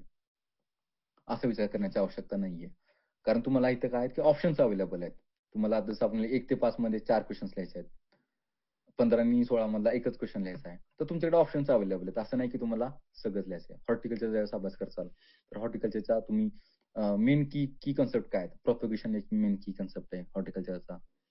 त्यानंतर हॉर्टिकल्चरमध्ये डेटा हॉर्टिकल्चरचा महत्त्वाचा फ्रूट प्रोडक्शन आहे, व्हेजिटेबल प्रोडक्शन आहे. याचा डेटा आपल्याकडे असणं आवश्यक आहे. राइट. त्यानंतर हार्मोन जे आहेत म्हणजे ग्रोथ हार्मोन जे आहेत हॉर्टिकल्चर मधले, त्याच्यावर क्वेशन कंटिन्युअसली येतात. तर ते जे काही 10-12 हार्मोन्स आहेत, त्या हार्मोन्सचं आपल्याला रोल माहिती आहे. ऑक्सिनचा काय रोल आहे, जिब्रेलिनचा काय रोल आहे. एक 6-7 प्रकारचे रोल आपल्याला माहीत असणं आवश्यक आहे. जो त्या टॉपिक मधला अननेसेसरी किंवा जास्त प्रोबॅबिलिटीचा टॉपिक वाटत नाही, तो स्किप केला तरी काय हरकत नाही. मेन काय की तुम्हाला स्मार्ट स्टडी करायचा आहे. राइट. तर तुम्हाला तो 50 दिवसामध्ये सिलेबस कंप्लीट करायचा आहे, रायटिंग प्रॅक्टिस करायची आणि तुम्हाला रिव्हिजनही करायची. तुमच्याकडे वेळ आहे कमी. जर 18 मेला परीक्षा झाली तर तुमच्याकडे वेळ कमी आहे. तर या पद्धतीनं तुम्ही तुमच्या मेन्सची तयारी करू शकता.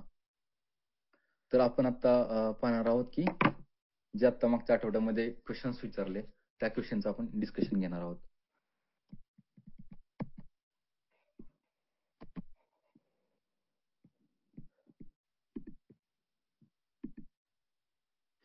तर क्वेश्चन काय की इकॉलॉजी पहिल्या सेक्शनचा क्वेश्चन आहे. Describe in detail the different type of weather parameters that affect crop growth and development. Right. तर मेन काय विचारलं की डिस्क्राईब करायला विचारलंय. वेदर पॅरामीटर काय आहेत वेगवेगळ्या प्रकारचे आणि त्याचा क्रॉप ग्रोथ अँड डेव्हलपमेंटवर काय परिणाम होतो हा विचारला. आता आपल्याला माहिती आहे की वेदर आणि क्लायमेट हे दोन कन्सेप्ट आहेत. क्लायमेट जे आहे ते लॉंग टाइम फ्रेम मध्ये जे वेदर तयार होतं त्याला क्लायमेट म्हणतात आणि वेदर जे आहे ते शॉर्ट ड्युरेशन किंवा शॉर्ट टाइम फ्रेम मध्ये जे क्लायमॅटिक पॅरामीटर असतात त्यातून जे वातावरण तयार होतं त्याला आपण वेदर म्हणतो. तर आपल्याला माहिती आहे साधारणतः यामध्ये जसं आता एखाद्याला माहितच नाही की काय लिहावं यामध्ये, तर मी एक ब्रीफ आपण असं डिस्कशन करू शकतो की वेदर मध्ये काय असतं. साधारणतः मोठं जर पाहिलं क्रॉप प्रोडक्शन मध्ये एक महत्वाचं की सनलाईट आहे, दुसरं विंड आहे, तिसरं रेनफॉल आहे, त्याला प्रिसिपिटेशन असे आपण म्हणू शकतो, स्नोफॉल आहे त्यासोबत वेदर पॅरामीटर मध्ये आपण रेनफॉल झाला, स्नोफॉल झाला, विंड झाला, सनलाईट झाला. सनलाईट मध्ये आपण दोन प्रकारचे आहेत. ड्युरेशन ऑफ द सनलाईट आहे, क्वालिटी ऑफ द सनलाईट आहे. नंतर इव्हॅपोरेशन आणि ट्रान्सपिरेशन. पण ऍक्च्युली इव्हॅपोरेशन ट्रान्सपिरेशन हा वेदर पॅरामीटर नाही येणार, हा त्याचा इफेक्ट येणार वेदर पॅरामीटरचा. आणि टेम्परेचर महत्वाचा राहिला होता, टेम्परेचर.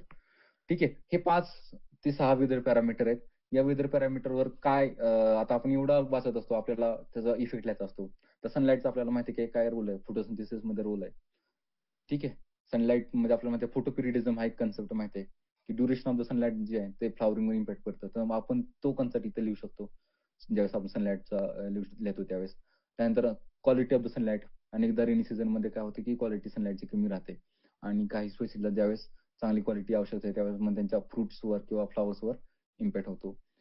रेनफॉल आपल्याला माहिती आहे पाणी आवश्यक आहे. ठीक आहे. ड्रॉट जर झाला तर ते पिकं जळतात. ठीक आहे. येलोविंग होते किंवा डेथ होते. अनेक पेस्ट अँड डिसीज डेव्हलप होतात. त्यानंतर विंड मध्ये काय होतं लॉजिंग होतं. ठीक आहे. त्यानंतर आपल्याला माहिती आहे की विंडचे जो विंड ब्रेक लावले जातात विंड पासून प्रोटेक्शन करण्यासाठी. त्यानंतर आपण स्नोफॉलचं फ्रोस्ट इंजुरीज होतात. ठीक आहे. हार्मोनल ऍक्टिव्हिटी किंवा विटामिन्स ऍक्टिव्हिटी कमी होते टेम्परेचर डाऊन झालं तर. म्हणजे आपल्याला हे उत्तर आपण अभ्यास न करता सुद्धा आपण लिहू शकतो. फक्त आपल्याला माहित पाहिजे की कोणत्या टॉपिक मधून आपण काय उचलायचंय. आणि तुम्हाला तिथे जर तुम्ही अभ्यास नसेल तर ऍव्हरेज मार्क 10 मधले 3.5 ते 4 मार्क इझिली तुम्हाला इथं मिळू शकतात. आपण इथं मग डायग्राम काढू शकतो आणि आपण हे लिहू शकतो. राईट. तर टेम्परेचर आहे, प्रेसिपिटेशन रेनफॉल आहे, विंड आहे, सनलाईट आहे आणि इव्हॅपोरेशन ट्रान्सपिरेशन. आता इव्हॅपोरेशन ट्रान्सपिरेशन हा वेदर पॅरामीटर नाहीये, पण त्याचा जो आपण इनडायरेक्ट इफेक्ट काय होतो तो लिहू शकतो आपण यामध्ये. फ्रोस्ट अँड फ्रीजिंग आहे. राईट.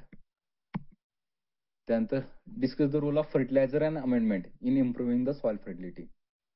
फर्टिलायझर अँड अमेंडमेंटचा सॉइल फर्टिलिटी इम्प्रूव्ह करण्यामध्ये काय रोल आहे. तर आता पहिल्यांदा आपल्याला माहित पाहिजे की व्हॉट इज सॉइल फर्टिलिटी हे आपण यामध्ये लिहिलं पाहिजे. आपण हे डिफाईन केलं पाहिजे. ह्या डेफिनेशन आपल्याला पाठ पाहिजे. फर्टिलिटी, प्रोडक्टिव्हिटी ह्या पाठ पाहिजे. त्यानंतर आपला दुसरा जो कन्सेप्ट येईल रोल ऑफ फर्टिलायझर. तर फर्टिलायझरचा रोल काय, त्यामध्ये 2 प्रकारचे फर्टिलायझर्स आहेत. केमिकल फर्टिलायझर्स काय आहेत आणि ऑर्गॅनिक फर्टिलायझर्स. तर दोघांचा रोल काय राहतो. त्यामध्ये काय होतं की न्यूट्रिएंट सप्लाय होतो. ठीक आहे. ऑर्गॅनिक फर्टिलायझर मध्ये त्याची सॉइलची क्वालिटी इम्प्रूव्ह होते, स्ट्रक्चर इम्प्रूव्ह होतं, वॉटर होल्डिंग कॅपॅसिटी इम्प्रूव्ह होते. राईट. नंतर अमेंडमेंट्स. तर आणि आपल्याला इथं रोल ऑफ अमेंडमेंट्स विचारलंय. तर अमेंडमेंट काय तर ब्रीफली एक्सप्लेन करून आपण त्याचा रोल लिहू शकतो. आणि त्यांची आपण उदाहरणं दिली पाहिजेत. जसं की आपण केमिकल फर्टिलायझर मध्ये आपण म्युरेट ऑफ पोटॅश देऊ शकतो. ठीक आहे. ऑर्गॅनिक फर्टिलायझर्स मध्ये आपण आपली जी उदाहरणं आहेत ती आपण ते देऊ शकतो. अमेंडमेंट मध्ये ही उदाहरणं आपण लिहिली पाहिजेत. जितकं तुम्ही उदाहरण लिहिचाल, डेटा लिहिचाल, फॅक्ट लिहाल, तेवढं तुमचं उत्तर जास्त आकर्षक होईल. तेवढं उत्तर तुमचं जास्त अपिलिंग होईल आणि तुम्हाला जास्त मार्क्स येतील. लक्षात ठेवा. तर gypsum, lime, biochar, green manure ही आपण उदाहरणे यामध्ये लिहिली पाहिजे आणि त्याचा रोल लिहिला पाहिजे. रोल साधारणतः लक्षात ठेवा की मला जर माहित नाही की काय रोल आहे सॉइल फर्टिलिटी, तर मला माहिती की सॉइल फर्टिलिटी कशाने इम्प्रूव्ह होते. राईट. सॉइल फर्टिलिटी कशाने इम्प्रूव्ह होणार, त्याचं स्ट्रक्चर इम्प्रूव्ह होईल. ठीक आहे. त्यानंतर मायक्रो ऑर्गॅनिझम जे असतील त्यांच्यासाठी फेव्हरेबल क्लायमेट तयार होईल. न्यूट्रिएंट सप्लाय जो इम्बॅलन्स झालेला असेल तो बॅलन्स होईल. त्यानंतर काय ड्रेनेज इम्प्रूव्ह होईल. सॉइलचं काय होईल, ड्रेनेज इम्प्रूव्ह होईल, जे की वॉटर लॉगिंग होत असतं. तर अमेंडमेंट टाकल्यामुळे काय होतं की वॉटर लॉगिंग कमी होतं आणि त्याचं ड्रेनेज इम्प्रूव्ह होतं ग्रीन मॅनरमुळं. तर ह्या गोष्टी आपण लिहू शकतो. आपण फक्त लक्षात आपल्याला हे कळलं पाहिजे, की हे कुठल्या सिलेबसला कनेक्ट करायचं आहे. हा क्वेशन मला कुठे कनेक्ट करायचा आहे आणि कुठून माझं तो रिकॉल करायचं आहे. तर हे उत्तर लिहिणं त्या पद्धतीने आपण उत्तर लिहू शकतो. ठीक आहे. आता यामध्ये अजून एक आहे, की रोल विचारलाय. ठीक आहे. तर रोल ऑल्वेज पॉझिटिव्ह असतो का? नाही. रोल निगेटिव्ह पण असू शकतो. फर्टिलायझरचा ओव्हरयूज जो होतोय, ओव्हरयूजमुळे काय होतंय, की जमिनीची प्रत किंवा क्वालिटी जी आहे ती खालावते. मग आपण काय सजेस्ट देऊ शकतो? Balance use of fertilizers. Balance of fertilizer कशा आधारे? सॉइल टेस्टिंगच्या आधारे. मग पुन्हा आपण कुठं आलो? सॉइल हेल्थ कार्ड रिलेटेड आलो. मग या उत्तरामध्ये आपण सॉइल हेल्थ कार्ड स्कीम इथं लिहू शकतो. ठीक आहे. म्हणजे उत्तर तुम्हाला अभ्यासाची आवश्यकता आहे. ठीक आहे. परंतु तुमच्या 40% अभ्यासामध्ये तुम्ही खूप चांगलं उत्तर लिहू शकतात. म्हणजे उत्तर लिहिणं ही एक आर्ट आहे. ही एक स्किल आहे. हे स्किल तुम्ही तुमच्या लक्षात आलं, की काय करायचंय, काय नाही करायचं. तुम्ही चांगली उत्तरं लिहिचाल. आता पुढे तो concept describe the concept of seed village. It's objective and benefit. एकदम स्ट्रेट फॉरवर्ड क्वेशन आहे. सीड व्हिलेजचा कन्सेप्ट काय? त्याचे ऑब्जेक्टिव्ह काय? आणि त्याचे बेनिफिट्स काय? राइट? तर आपण सुरुवातीला जसं म्हणलं, की सीड व्हिलेज काय आहे? ते एक्सप्लेन करणार, की शेतकरी स्वतःच्याच शेतामध्ये सीडचं प्रोडक्शन करतात आणि तो शेतकऱ्यांचा जो ग्रुप आहे, फार्मर्स ग्रुप आहे म्हणू शकतो आपण त्यांना, ते त्याचं क्वालिटी ते स्वतः इन्शुअर करतात. तो झाला सीड व्हिलेजचा कन्सेप्ट आपण एक्सप्लेन केला. ऑब्जेक्टिव्ह काय आहेत सीड व्हिलेजचे? पुन्हा त्याचा ऑब्जेक्टिव्ह आहे प्रोडक्शन झालं पाहिजे. अफोर्डेबल सीड अवेलेबिलिटी पाहिजे आणि टाईमली सीड अवेलेबल पाहिजे. मी अभ्यास केला नाही. आपल्याला माहिती आहे, की सीड जे आहेत सीडच्या क्वालिटीज गुड सीड क्वालिटी काय आपल्याला माहिती आहे. तेच आपण यामध्ये लिहिणार. त्यानंतर नेसेसिटी ऑफ सीड व्हिलेज काय आहे? गरज का वाटली? कारण आता सध्या करंट एन्व्हायर्नमेंटमध्ये जे कॉस्ट सीडची वाढलेली आहे. त्यानंतर अनेकदा काय तर रिसोइंगची गरज येते. सीड क्वालिटी खराब असते. तर यामुळे काय की नेसेसिटी आता या क्वेशनमध्ये विचारलेलं नाहीये. परंतु आपण स्वतःहून सुद्धा यामध्ये लिहू शकतो. पण हे जास्त मोठं नाही लिहायचं. यामध्ये 2च पॉइंट लिहायचे. का नेसेसिटी आहे? त्यानंतर बेनिफिट्स काय आहेत? मग आपण लिहू शकतो की काय बेनिफिट्स आहेत? प्रोडक्टिव्हिटी इम्प्रूव्ह होईल. क्वालिटी ऑफ प्रोडक्शन तयार होईल. का? कारण सीड म्हणजे शेवटी काय आहे की seed is a important input in the agriculture. Right?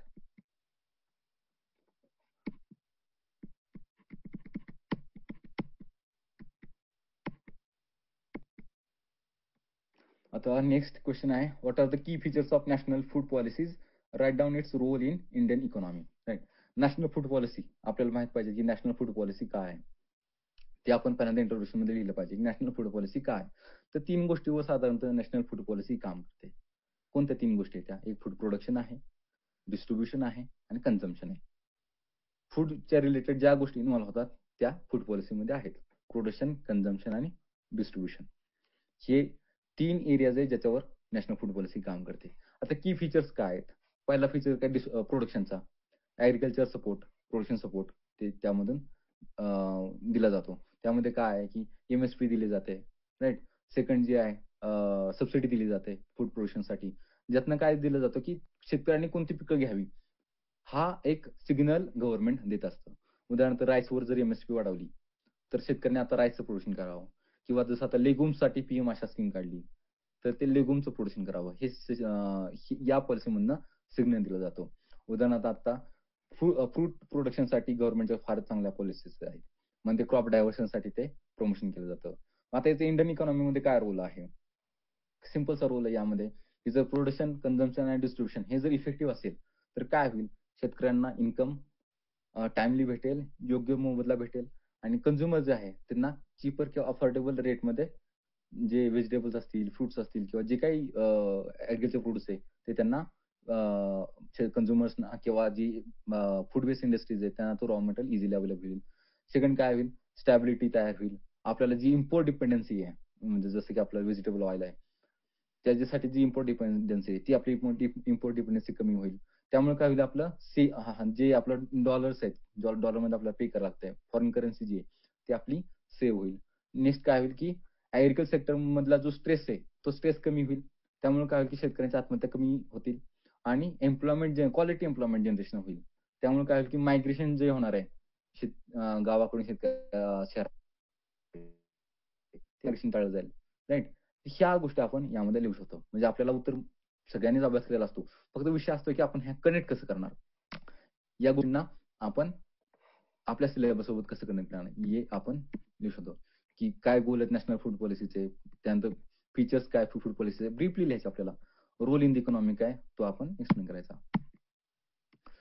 What is the impact of government procurement on Indian economy and also on the farmers income. म्हणजे गव्हर्नमेंट जेव्हा प्रोक्युरमेंट करतं, पब्लिक प्रोक्युरमेंट पॉलिसी आपण त्याला म्हणतो, तर त्याचा इंडियन इकॉनॉमीवर काय परिणाम होतो आणि फार्मर्स इन्कमवर काय परिणाम होतोय, राईट.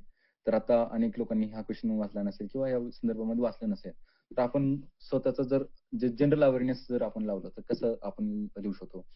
गव्हर्नमेंट शेतकऱ्यांकडून प्रोक्युरमेंट करतं ऍट एमएसपी लेवलला, ठीक आहे. जी आपली एजन्सी जी आहे फूड प्रोक्युरमेंट एजन्सी, ज्यामध्ये कॉटन कॉर्पोरेशन ऑफ इंडिया आहे किंवा food corporation of India FCI, याच्या माध्यमातून ते प्रोक्युरमेंट करतं. पहिल्यांदा ती एमएसपी जाहीर केली जाते किंवा आता जसं प्राइस स्टॅब्लिशन फंड आहे त्यामधनं सुद्धा प्रोक्युरमेंट केली जाते. तर काय इम्पॅक्ट होत असेल इंडियन इकॉनॉमीवर. एक, जरी प्रोक्युरमेंट गव्हर्नमेंट करत असेल तर शेतकऱ्यांना काय ॲश्युर्ड मार्केट आहे. शेतकऱ्यांना जे काय मार्केट आहे ते ॲश्युर्ड आहे, त्यामुळे त्यांना रेटची चिंता करण्याची आवश्यकता नाहीये. शेतकरी काय करू शकतात, त्यामुळे इन्व्हेस्टमेंट जास्त करू शकतात, नवीन टेक्नॉलॉजी वापर करू शकतात आणि त्याचं प्रोडक्शन तयार होऊ शकतं. त्यानंतर गव्हर्नमेंट वेगवेगळ्या पिकांवर वेगळी एमएसपी देते. क्रॉपचं डायव्हर्सिफिकेशन होऊ शकतं. त्यामुळे काय तयार होणार आहे की क्रॉपचं डायव्हर्सिफिकेशन झालं की जे सॉइलची किंवा जे मोनोकल्चर आहे ते ब्रेकडाऊन होईल आणि सॉइलची प्रोडक्टिव्हिटी इम्प्रूव्ह होईल, राईट. त्यानंतर जे एम्प्लॉयमेंट जनरेशन आहे ते एम्प्लॉयमेंट जनरेशन वाढेल. फूड प्राइजेस ज्या आहेत त्या स्टॅबिलाइज होतील. फूड सिक्युरिटी इम्प्रूव्ह होईल, ठीक आहे. आपलं जसं आता आपण विचारलं की इम्पोर्ट डिपेंडन्सी जी आपली आहे ती कमी होईल. ऍग्रिकल्चर इन्फ्रास्ट्रक्चर म्हणजे प्रायव्हेट इन्व्हेस्टमेंट पण वाढेल आणि पब्लिक इन्व्हेस्टमेंट सुद्धा गव्हर्नमेंटची वाढेल. फिजिकल बर्डन जे गव्हर्नमेंटचं जे सबसिडी कॉस्ट आहे ती कॉस्ट कमी होईल, ठीक आहे. फार्मर्स इन्कमवर काय परिणाम होईल. गॅरंटीड एमएसपी इन्कम आहे, जसं आपल्याला A2+, आता हे जसं लिहिलं एखाद्या स्टुडंटनं A2+FL गव्हर्नमेंटनं अग्रीड केलंय. ज्या फार्मर्स लॉ आणला होते जेव्हा फार्मर प्रोटेस्ट झाला होता, त्याच गव्हर्नमेंटनं अग्री केलं होतं की 50% कॉस्ट ऑफ द A2+FL त्यांनी अग्रीड केलं होतं. तर ते गॅरंटीड इन्कम आहे, हे आपण तिथं लिहिलं पाहिजे. हे टेक्निकल वर्ड्स तिथं आपण लिहिलं पाहिजे. मार्केट रिस्क कमी होते, त्यामुळे काय होतं की त्यांची इन्व्हेस्टमेंट वाढेल. रिजनल डिस्पॅरिटी कमी होईल. क्रॉप डायव्हर्सिफिकेशन बॅरेज जे आहे ते हटवलं जाईल आणि कर्जाची जी रिलीफ आहे किंवा डेट रिलीफ आहे शेतकऱ्यांना ते पे करू शकतात. उदाहरणार्थ आपण हे जे पीएम आशा स्कीम ह्याचं उदाहरण आपण लिहू शकतो, राईट. ह्या पद्धतीनं आपण आपल्या उत्तरांचं किंवा आपल्या क्वेश्चन्सना आपण कसं टॅकल करायचं, कसं हँडल करायचं स्ट्रॅटेजी ठरवू शकतो आणि त्यानुसार आपण उत्तर लिहू शकतो. तर आजच्या डिस्कशन मध्ये मला जे वाटत होते पॉइंट्स ते मी कव्हर केलेले आहेत. तर आता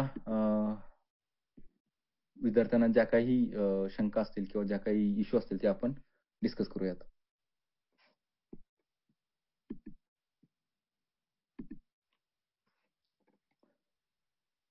एखाद्याला शंका असेल, क्वेश्चन विचारायचा असेल तर तो मेसेज चॅट बॉक्स मध्ये मेसेजही टाकू शकतात.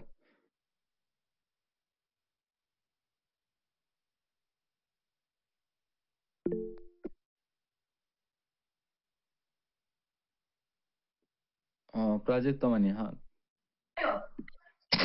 हा सर, सिलेबस मध्ये म्हणजे आपले जे ऍग्रिकल्चरला जे बीएससी ला जे झालेत ना, बॉटनी असेल, पॅथॉलॉजी, एंटोमॉलॉजी, त्याच्यामधला म्हणजे आहे तशी सिलेबस मध्ये नाहीयेत पॉईंट, म्हणजे मेजर पॉईंट त्यांनी कव्हर केलेत सिलेबस मध्ये. मग ते करताना तेवढ्यावरतीच फोकस करायचा ना. जसं की एक्सटेन्शन मध्ये एंटरप्रेन्योरशिप एवढंच कव्हर केलंय, म्हणजे बाकीचे जे काय असतील टॉपिक त्याच्या रिलेटेड त्याच्यावर नाही काही घेतलं त्यांनी. सिलेबस म्हणजे सिलेबसला स्टिकअप राहायचंय फक्त. सिलेबसला स्टिकअप राहायचं, सिलेबसच्या बाहेरचा एकही पॉईंट करायचा नाही. आणि सर कन्क्लुजन आणि वे फॉरवर्ड मध्ये काय फरक येतो. कन्क्लुजन मध्ये काय असतं की एखादी समस्या आहे, तुम्हाला एखादा प्रॉब्लेम दिलाय, त्याचं तुम्ही क्रिटिकल अनालिसिस करता आणि क्रिटिकल अनालिसिस नंतर तुम्ही एखाद्या डिसिजन पर्यंत पोहोचता, त्याला आपण कन्क्लुजन असं म्हणू शकतो, ठीक आहे. आणि वे फॉरवर्ड मध्ये काय की त्याला तुम्ही सोल्युशनही देता, तुम्ही काहीतरी पॉझिटिव्ह सोल्युशन देता की यामध्ये जसं की आता आपण म्हणू शकतो की फूड सिक्युरिटी रिलेटेड जे इश्यूज आहेत त्या इश्यूजला आपण काय सोल्युशन देऊ शकतो. उदाहरणार्थ एखाद्या देशानं, चायनानं काय फूड सिक्युरिटी कशी त्यांची इम्प्रूव्ह केली किंवा युएस मध्ये कोणत्या प्रकारचं फूड सिक्युरिटी पॉलिसी राबवले जातात, त्याचा रेफरन्स देऊन आपण लिहू शकतो की हे आपण इथे केलं पाहिजे. हा झाला वे फॉरवर्ड. वे फॉरवर्ड हा ऑलवेज फ्युचरिस्टिक असतो. म्हणजे जसं प्रत्येक अँसरला कन्क्लुजन येतं तसं वे फॉरवर्ड हे फक्त काही अँसरनच येणार. वे फॉरवर्ड मध्ये तुम्ही सोल्युशन्स जिथं देता ना तुम्ही, हम्म. तिथं तुम्ही वे फॉरवर्ड लिहिता. जिथं जिथं एखादी समस्या असते तिथं वे फॉरवर्ड असतो. आणि sir explain, justify, describe in detail या प्रत्येकाचं मिनिंग वेगळं राहतं ना. आता एक्सप्लेन, डिस्क्राईब ह्याचं मिनिंग एकच आहे. जस्टिफाय जे आहे, जस्टिफायचं मिनिंग वेगळं आहे. जस्टिफाय म्हणजे काय, की एखादं स्टेटमेंट दिलेलं आहे आणि तुम्हाला जस्टिफाय करा असं म्हटलं. उदाहरणार्थ जर आपण ऍग्रिकल्चर रिलेटेड सायन्स मध्ये जर विचारलं की इंडिया आता सध्या जे पब्लिक प्रोक्युरमेंट आहे ती व्हेरी हाय स्केलला घेते किंवा जिथं सबसिडीचं जे प्रमाण आहे ते फार मोठं प्रमाण आहे सबसिडीचं.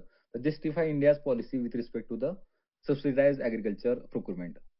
तर तिथं आपण म्हणजे जस्टिफिकेशन का गव्हर्नमेंटनं करणं आवश्यक आहे ते आपण रिझन लिहिलं पाहिजे. त्यामध्ये आपण लिहू शकतो की आपल्याकडे पॉवर्टीचं पर्सेंटेज जे आहे ते बाकीच्या डेव्हलप कंट्रीजपेक्षा जास्त आहे. त्यानंतर आपल्याकडे ऍग्रिकल्चर जे आहे ते मान्सून डिपेंडेंट आहे. तर ते या पब्लिक प्रोक्युरमेंट मधून शेतकऱ्यांना एक गॅरंटीड इन्कमचं अश्युरन्स दिला जातो. आपण त्याला जस्टिफाय करायचं असतं जस्टिफिकेशन मध्ये. तिथं आपण त्याला ओके. क्रिटिसाइज नाही करणार, तिथं आपण त्याला काउंटर नाही करणार, त्याला आपण त्याच्याच फ्लो मध्ये उत्तर लिहिणार. नाही. Okay sir, thank you. थँक्यू. तर एक क्वेश्चन आलेला आहे. पेपर 1 मधील ऍग्रिकल्चर जीके आणि करंट अफेअर या सेक्शन साठी कोणते सोर्सेस रेफर करावे?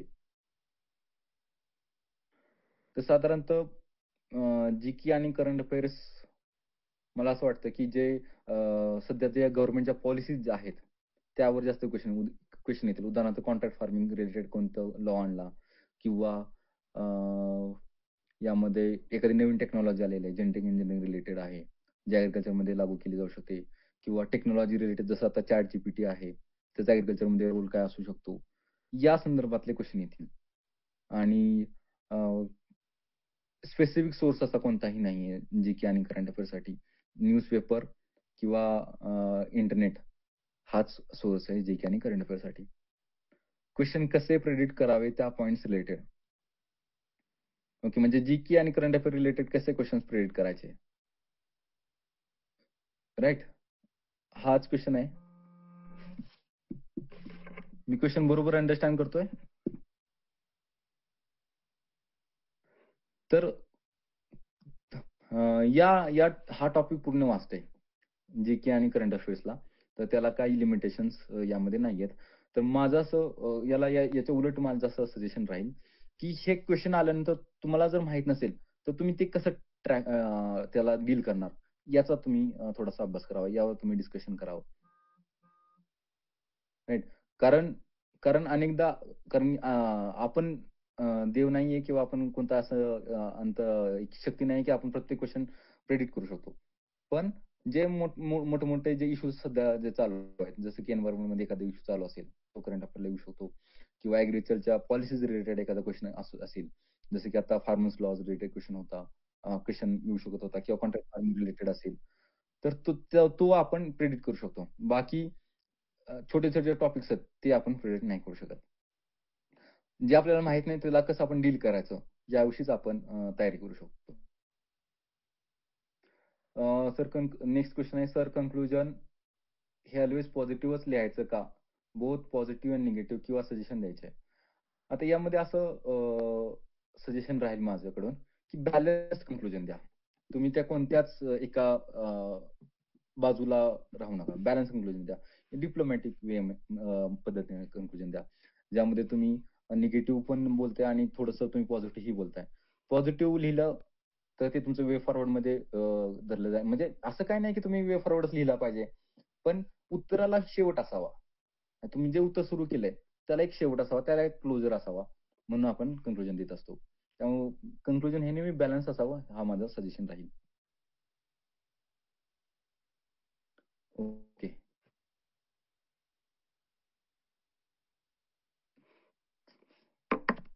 सांगू सर?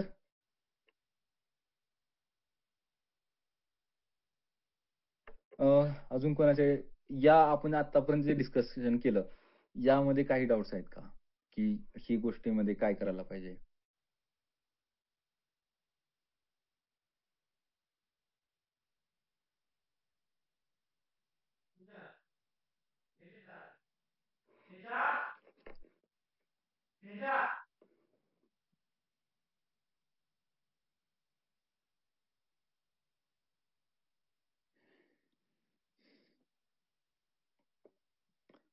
ठीक आहे. सेशन्स तुमच्या प्रश्नांचं या सेशन मधून समाधान झालं का? तुम्हाला हे फायदेशीर वाटते का? Yes sir. Yes sir. तर आपण दर रविवारी जे काही क्वेश्चन्स देणार आहोत, तर त्या क्वेश्चनचं आपण डिस्कशन करणार आहोत. आजचं ओरिएंटेशन सेशन थोडंसं सिलेबस आणि पॅटर्न क्वेश्चन्स याबद्दल आपण डिस्कशन केलं. नेक्स्ट जे सेशन्स राहणार आहे आपलं, ते प्युअरली क्वेश्चन्स आणि आन्सर्स या पॅटर्न मध्येच राहणार आहे. तर त्यावेळेस आपण त्या टॉपिक विषयी थोडंसं इन डिटेल मध्येही आपण डिस्कशन करणार आहोत. सर्व विद्यार्थ्यांनी आता परीक्षेचे मोठ एक 50 दिवस राहिलेले आहेत. ज्या आयोगाने दिलेल्या डेटनुसार अजून आपला रिझल्ट पण नाही आला. तर रिझल्ट लागल्यापासून एक 45 दिवस मिळतील अशी अपेक्षा होती. पण अजून रिझल्ट आला नाही आणि तुमची डेट 18 मे आहे. तर असं धरू आपण 18 मेला एक्झाम होणार आहे. तर तोपर्यंत जो आपला सिलेबस आहे, तर त्या सिलेबसनुसार बऱ्याच जणांचं वाचून झालं असेल. पण उरलेल्या 50 दिवसात आपल्याला काय करायचं आहे, तर त्या संबंधी थोडंसं सरांनी इन डिटेल आपल्याला मार्गदर्शन केलं. आपण जो डेलीचा जो प्रोग्राम आपण घेतलेला आहे 45 दिवसाचा मेंटरशिप प्रोग्राम, तर त्याच्यातही आपण जे डेली क्वेश्चन देतोय, तर ते क्वेश्चन हे तुम्ही वेळच्या वेळी लिहा. त्याचं इव्हॅल्युएशन आम्ही करून देऊ आणि ह्या पुढच्या 45 किंवा 50 दिवसात योग्य नियोजन करून व्यवस्थित तयारी करून एक्झामला सामोरं जाल अशी अपेक्षा व्यक्त करतो. आणि आपण आजचं सेशन इथंच थांबवतोय. पुढच्या सेशनला आपण पुढच्या रविवारी भेटणार आहोत. धन्यवाद.